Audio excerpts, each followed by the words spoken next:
Hi! Welcome sa ECS Notes. Ito ay mga lesson na maaring itanong sa bar exams na sinubukan naming ipaliwanag sa paraang mas madaling maintindihan.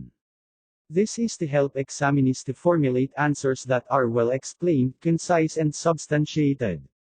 Pero hindi po ito ginawa upang magamit sa aktwal na kaso na dinidinig sa ating mga hukuman. Ang layunin lamang po namin ay ang makatulong sa inyong tagumpay sa bar exams. Sa video na ito, ang tanong ay kung maaari ba na magsagawa ng warrantless intrusive search sa isang sasakyan dahil sa nakatanggap ang mga kapulisan ng isang unverified tip mula sa isang anonymous informant. Ang tanong na ito ay sinagot ng Supreme Court sa kanilang desisyon na ipinalabas noong June 16, 2020 na may pamagat na People of the Philippines versus Guerrero. Mahalaga ang kaso na ito dahil ayon sa Supreme Court, kanilang tutuldukan ang usapin tungkol dito. Anila, the court definitively settles the issue once and for all. Sa kasong ito, hinatulan na may sala ng Regional Trial Court ang nasakdal sa kasong paglabag sa Republic Act No. 9165, o ang tinatawag na Comprehensive Dangerous Act of 2002. Ang desisyon ng trial court ay sinang-ayunan naman ng Court of Appeals. Iniapela naman ng akusado ang conviction na ito sa Supreme Court upang ipawalang bisa ang kanyang conviction. Narito ang ebidensya ng prosecution. Noong January 10, 2014, nakatanggap sila ng isang tawag mula sa nagpakilalang concerned citizen. Nagbigay ito ng impormasyon na may isang lalaki na manggagaling sa Kalinga na magdadala ng marijuana sa Isabela. Dahil sa nasabing impormasyon, nakipag-ugnayan ang kapulisan sa PDEA. Nang bandang 1:00 ng hapon, nakatanggap muli ang kapulisan ng isang text message. Ayon sa mensahe, ang lalaking magdadala ng marijuana ay may suot na puting t-shirt na may collar at berdeng stripe. May suot itong pulang cap at may dalang asul na sako na nakasakay sa isang passenger jeepney with plate number AYA270, papuntang Rojas, Isabela. Nagsagawa ang kapulisan ng checkpoint. Ang jeepney ay naharang sa checkpoint ng bandang 1:20 ng hapon. Sa loob ng jeep, natagpuan ng mga pulis ang akusado. Nang tanungin nila kung sa kanya ba ang asul na sako, sumagot ito ng oo. Sinabihan ng akusado na buksan ang sako. Nakita ng mga pulis ang 4 na brick na hinihinalang pinatuyong marijuana. Dahil dito, inaresto nila ang akusado, kinasuhan, at hinatulang may sala ng mababang husgado. Pinawalang sala ng Supreme Court ang nasakdal sa kasong ito dahil sa paglabag ng mga otoridad sa karapatan ng akusado laban sa unreasonable search and seizure na ginagarantiyahan ng saligang batas. Ayon sa Supreme Court, ang mga tao ay may karapatan laban sa unreasonable searches and seizures ayon sa Article 3, Section 2 of the 1987 Philippine Constitution. Ayon sa rules, ang isang search and seizure operation na gagawin ng mga otoridad ay reasonable lamang kung mayroon silang valid search warrant mula sa isang hukuman. Ganunpaman, mayroong mga pagkakataon na ang isang search ay reasonable kahit walang search warrant. Ito ay ang mga sumusunod. Una, warrantless search incidental to a lawful arrest. Ikalawa, seizure of evidence in plain view. Ikatlo, search of a moving vehicle. Ika-4, consented warrantless search. Ika-5, customs search. Ika-6, stop and frisk. At ika-7, exigent and emergency circumstances. Ang tanong sa kasong ito ay kung naaangkop ang search of a moving vehicle. Ayon sa jurisprudence, ang warrantless search sa moving vehicle ay pinapayagan dahil sa kakulangan ng oras upang kumuha ng warrant. Ito ay dahil sa ang isang moving vehicle ay mabilis na makalilipat ng isang locality o jurisdiction. Ngunit limitado ang search sa moving vehicle sa tinatawag na routine checks lamang, at ang kanilang examination ng vehicle ay dapat limitado din sa visual inspection lamang. Hindi maari ang isang extensive o intrusive search sa search of moving vehicle, maliban kung ang mga police officer ay may probable cause, o isang paniniwala na bunga ng mga circumstances na nalaman ng mga pulis na ang vehicle ay naglalaman ng isang item, artikulo o bagay na dapat kumpiskahin.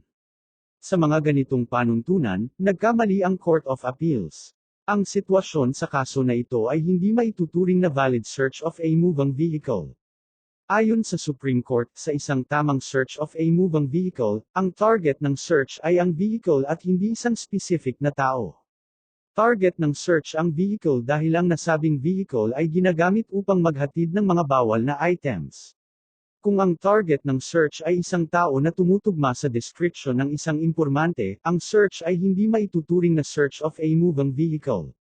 Sa kasong ito, ang search ay maliwanag na patungkol sa isang lalaki na tumutugma sa description na binigay ng hindi nagpakilalang impormante. Ang target ng search ay isang lalaki na may suot na puting t-shirt na may collar at berdeng stripe. May suot siya na pulang cap at may dalang asul na sako. Ang mga ito ay maliwanag sa testimonya at ebidensya na inihain mismo ng prosecution. Maliwanag rin na hindi ang passenger jeepney ang naging target ng search ayon sa salaysay ng mga kapulisan sa kaso na ito. Gayunpaman, kahit pa sabihin na ang search ay maituturing na search of a moving vehicle, ang operasyon ng mga pulis sa kaso na ito ay hindi maituturing na valid warrantless search of a moving vehicle. Ang problema ay hindi dahil sa checkpoint. Ang pag-set up ng military o police checkpoint ay hindi bawal kung ito ay justified ng pangangailangan ng public order at kung ito ay gagawin sa paraang hindi intrusive sa mga motorista. Ngunit ang search sa isang checkpoint ay dapat limitado lamang sa mga sumusunod upang hindi ito maituring na intrusive. A. Paghawi sa kurtina ng isang bakanteng vehicle na naka-park sa isang pampublikong lugar. B. Simpleng pagtingin lamang ng otoridad sa isang vehicle. C. Pagtingin sa loob ng vehicle gamit ang isang flashlight na hindi binubuksan ang pinto ng nasabing sasakyan. D. Ang mga nasa loob ng sasakyan ay hindi dapat isinailalim sa isang physical o body search. E. Ang search ay limitado lamang sa visual search o visual inspection at F. Isang routine check sa isang fixed area. Sa simpleng pananalita, ang isang extensive at intrusive search na lumampas na sa isang mere visual search of a vehicle ay nangangailangan na ng probable cause. Ang isang sheer unverified information na mula sa isang hindi nagpakilalang impormante ay hindi magbubunga ng probable cause na magbibigay pahintulot sa mga otoridad na magsagawa ng extensive at intrusive search of a moving vehicle. Sa kasong ito, ang kaysa isang circumstance na nagbigay bunga sa probable cause ay ang text message mula sa isang hindi nagpakilalang impormante. Ang impormasyon na ito ay ginamit naman ng mga otoridad upang magsagawa ng isang intrusive search. Binigyang linaw na ng Supreme Court mula pa noon na ang mga law enforcer ay hindi maaaring umakto ng base lamang sa isang confidential or tipped information. Ang isang tip ay mananatiling hearsay kahit pa sabihin na ito ay reliable. Hindi ito sapat upang bumuo ng probable cause kung wala ng iba pang mga circumstances. Saad ng Supreme Court. Hence, considering the foregoing discussion, the court now holds that the cases adhering to the doctrine that exclusive reliance on an unverified, anonymous tip cannot engender probable cause, that permits a warrantless search of a moving vehicle, that goes beyond a visual search, which include both long-standing and the most recent jurisprudence, should be the prevailing and controlling line of jurisprudence. Adopting a contrary rule would set an extremely dangerous and perilous precedent wherein, on the sheer basis of an unverified information passed along by an alleged informant, the authorities are given the unbridled license to undertake extensive and highly intrusive searches, even in the absence of any overt circumstance that engenders a reasonable belief that an illegal activity is afoot. Hindi rin applicable ang iba pang reasonable warrantless searches and seizures sa kasong ito. Una, ang search na ginawa ng otoridad sa kaso na ito ay hindi masasabing incidental to a lawful arrest. Matatandaan na ang akusado ay hindi inaresto muna bago nagsagawa ng search ang mga otoridad. Nauna ang search bago ang pag-aresto sa akusado sa kasong ito. Ikalawa, hindi rin masasabi na ang pagkumpiska sa ebidensya sa kasong ito ay papasok sa plain view doctrine. Hindi rin isang customs search ang naganap at walang masasabing exigent at emergency circumstances na magpapahintulot sa isang warrantless search sa kaso na ito. Hindi rin masasabi na ang search na ginawa sa kasong ito ay isang valid stop and frisk search. Sa isang stop and frisk search, ang isang police officer ay magpapatigil ng isang tao sa daan upang ito ay tanungin at tingnan kung mayroon itong itinatagong sandata o kontrabando.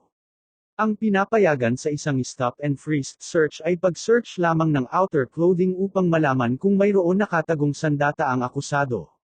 Dapat din tandaan na kahit hindi naman kailangan ang probable cause sa isang stop and frisk search, ang isang mere suspicion or hunch ay hindi sapat upang magsagawa ng stop and frisk search. Dapat mayroong sapat na dahilan ang isang pulis, bunga ng kanyang karanasan at surrounding circumstances, upang makapagsagawa siya ng isang lehitimong stop and frisk search. Pangwakas, hindi masasabi na ito ay isang kaso ng valid consented search.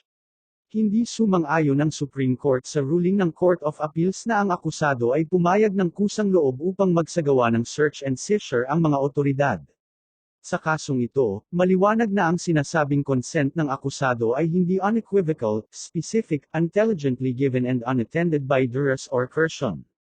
Ang akusado ay napasa ilalim sa isang coercive environment dahil siya ay naharap sa ilang armadong police officer sa isang checkpoint.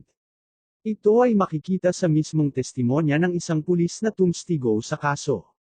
Ayon sa naturang pulis, noong kanyang sinabihan ang akusado na buksan ang sako, maliwanag na hindi pumayag ang akusado. Makalipas lamang ng ilang sandali at saka pumayag ang akusado na buksan ang sako na kung saan nga natagpuan ang mga marijuana. Exclusionary Rule or Fruit of the Poisonous Tree Doctrine. Magiging inadmissible o hindi katanggap-tanggap ang mga ebidensya na bunga ng isang illegal search and seizure. Ito ay naaayon sa Article 3, Section 3 ng Constitution. Ito ang tinatawag na Exclusionary Rule. Evidence obtained and confiscated on the occasion of such unreasonable searches and seizures, is deemed tainted and should be excluded for being the proverbial fruit of a poisonous tree. In other words, evidence obtained from unreasonable searches and seizures shall be inadmissible in evidence for any purpose in any proceeding. Dahil wala ng iba pang ebidensya na nalalabi ang prosecution upang suportahan ang conviction ng akusado, siya ay nahatulan na walang sala sa kaso na ito. Maraming salamat. Sana ay nakatulong ang video na ito sa inyong paghahanda para sa bar exams. Hanggang sa muli naming pagbahagi ng aming notes.